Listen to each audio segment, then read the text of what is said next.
How to clip on PC with your NVIDIA Overlay. Hello and welcome back everybody. Let's clip on this PC today using the NVIDIA Overlay, the ShadowPlay, which should be very quick and clean. So let's get started. So we can do so by turning on NVIDIA Overlay, and if you have done that, you can press Alt plus Z on your keyboard and it will open up this overlay right here. If it opens, overlay is enabled. If not, you can open up GeForce Experience and clip it. But if it opens, you can directly look out for the screenshot or photo mode and clip it. This is one of the methods available. But if it's not enabled, you can follow out this method. So what we can do is we can go over and open up GeForce Experience. And once you open it up, or let's open the NVIDIA application directly.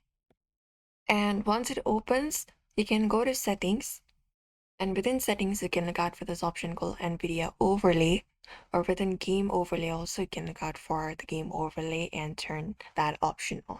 You can just go over and turn it on, and you should easily be able to capture videos and screenshots, change your graphic settings, monitor system performance, and many more. And now what we can do is we can enable instant replay for clipping past moments. So you can just go and press Alt plus Z.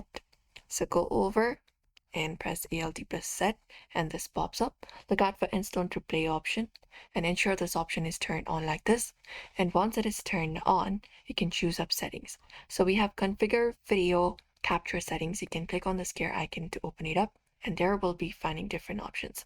So here you can set this slide right here to 1 to 5 minutes. It's your choice, and make the quality high or custom. After that, what you can do is you can just go and turn this on, and once it is turned on, you can look out for the option called Alt plus F10. You can just go and press Alt plus F10, and once you do so, this will see the last minute X minutes that you've set, and you can press Alt plus F9 to start recording. After that, again Alt plus F9 to stop and save recording once again. Or you can manually head over and look out for instant replay and again turn it off in order to do so. And you can just go and follow out this method. Usually you should be able to clip your video in usually you can also choose up your quality in FPS this way. So we hope this video was helpful to you. Give this video a like and subscribe for more tips and tutorials.